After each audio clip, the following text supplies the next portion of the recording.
Dom de Dio by Joe Masaccio. Dom and Rose were married in 1960 and purchased a home where they raised their three children, Debbie, Donald, and Diane, and where Dom enjoyed being Pop to his 8 grandchildren. Pop was an enthusiastic coach and spectator who would always be found at the Little League field or watching a game where he provided unwavering support and love, not just for the referees. Dom truly lived to the fullest those simple pleasures, being with his family and spending time with the two Joes, Masaccio and Mariah. Friends for over 75 years, his legacy of being a true family man will live on through his family forever.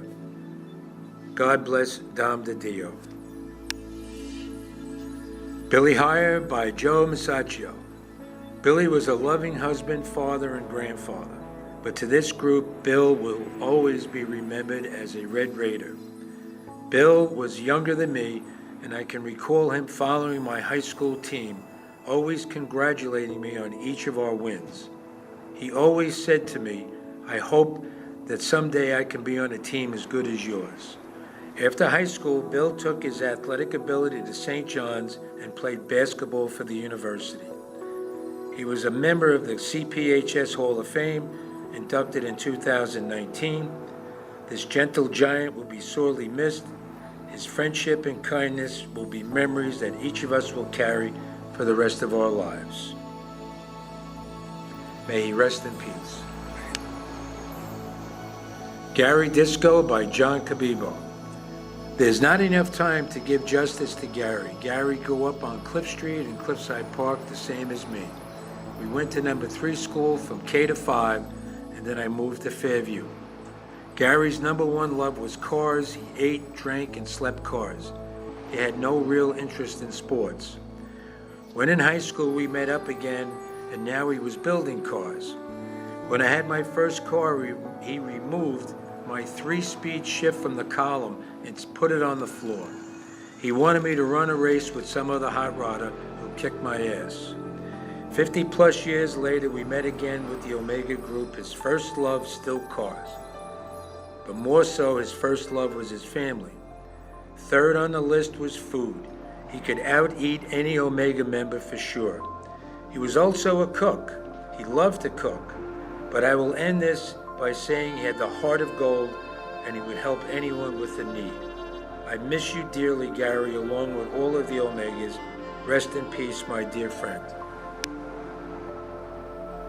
Jack Matisich by Brother Joe Matisich. Jack graduated in 1971 from Cliffside Park.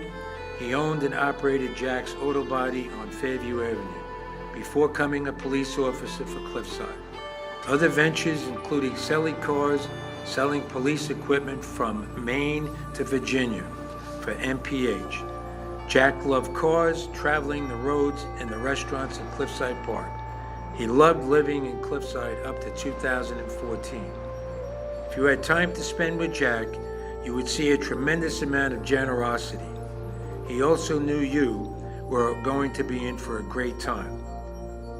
Though his illness and failing health kept him from attending our meetings, he always enjoyed viewing the photos and write-ups.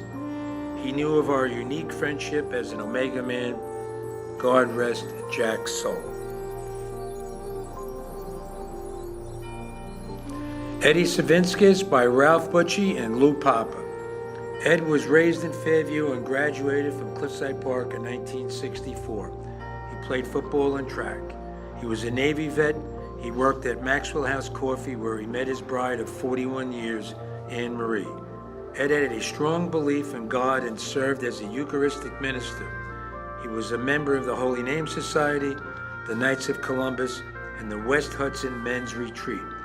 Ed loved photography and volunteered his services to Lakeland Regional High School and was known as Uncle Eddie. He loved taking photos for all the Omega events. His favorite saying was, "If you can't see the camera can't see you." Eddie was a neat person and beloved Omega brother. We will always remember Ed as the man in the plaid shirt and the camera in his hands. Marty Munch by Don Schwam.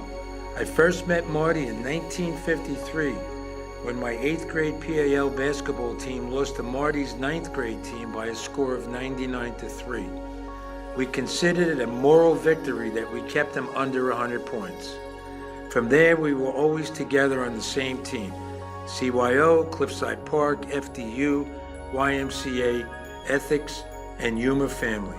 As a teammate, as a comrade, as a close friend, he was. The boy, the man, everyone's man. One tough competitor, always looking to lay down that drag bunt and then smile at you.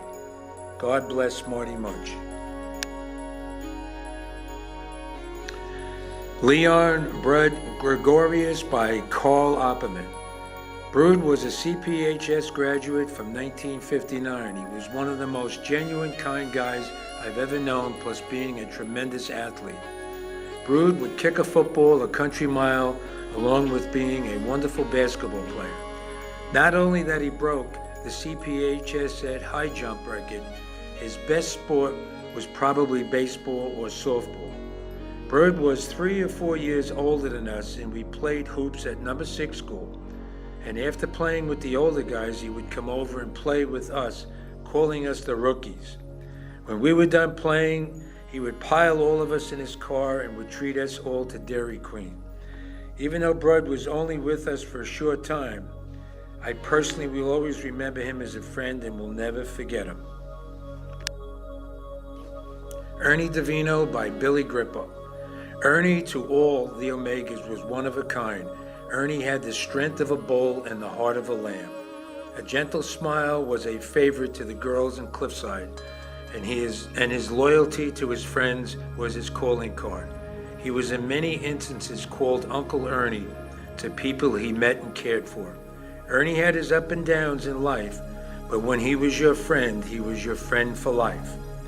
Family was most important to him. He loved his brother Vinny and loved each of his sisters with all his heart, all the way to the end. Later in life, Ernie made a commitment to God, which made a major difference in his life.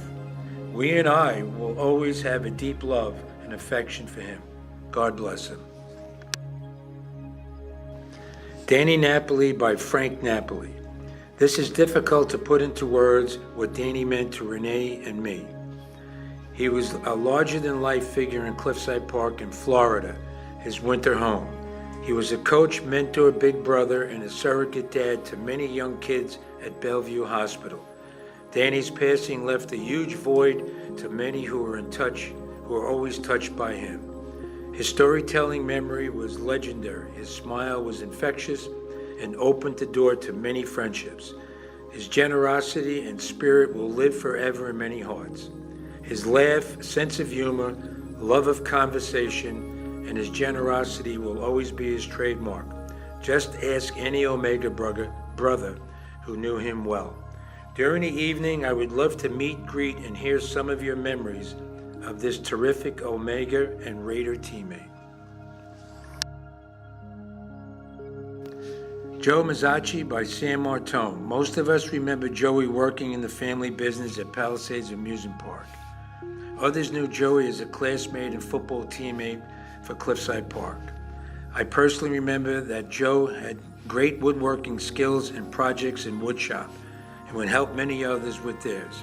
Joey carried this over in his adult life, a proud Army vet who served as a heavy equipment mechanic near the dangerous area of the DMZ in Korea. He continues serving his country by being a member of the American Legion in Teaneck. Later, Joe worked for Fletcher Kramer for 40 years. Joe was a true family man. His wife Joanne raised his daughter Jolie and his son Joseph. I remember that Joe was very proud of his son for winning an Emmy for producing the Rachel Ray cooking show. I also remember a busload of members of the show coming to pay their respects at Joe's wake. Joe was a friendly and humble man with a big heart that loved being an Omega. He will be dearly missed and will never be forgotten. George Papa by John Papa. George Papa was born in 1940 and he left us in 2020. He was a 58 graduate. He was captain of the football team in his senior year and played alongside football great Teddy Rosenplich. He also played baseball and was credited pitching a no-hitter. At 6'1", he played basketball for the CYO and Epiphany. He graduated from Erskine College in 1962 and was schoolmates with John Santamaria and followed by CPHS graduates such as Bobby Deere and Bobby Oliver. George was my big brother in every aspect. 7 years older, he took care of me as we grew up on John Street and protected me against the various bullies that lived in the neighborhood. He was my golf partner when we spent many winters together in Venice, Florida. I loved my brother, and I miss him along with his wife Ingrid, his 2 sons and 6 grandchildren. Rest in peace, brother. By the way, if you want to visit George, his ashes lie on the 18th green at Rockland County Club. Al Kotkin by Jimmy Tolomeo. I didn't know a lot about Al growing up. I knew he was on the baseball team in high school, but I didn't know what position he played. It must have been a little tough growing up Jewish in town, mostly made up of Italians. He was known as the Jew kid from Lawton Avenue. Al married his bride Joanne and became Catholic in faith. He mentioned to me that every morning he and his wife would get their coffee and go into separate rooms and read their daily devotions, and then come out and discuss them. Al and Joanne lived in Massachusetts and in Florida during the winter months. They lived on a lake that I or Babe reading this could not possibly pronounce. I finally got to know Al through the Omega meetings, and I wish that I knew him more. He loved just sitting back and laughing when he was with us. May he rest in peace. Bobby Botte by John Kalea. Everyone will always remember Bobby's smile. He's one of the happiest Omega men who always had that smile during our meetings. He never had a bad word to say about anyone. Bob was a rare Fairview kid that chose to go to Union Hill instead of Cliffside Park.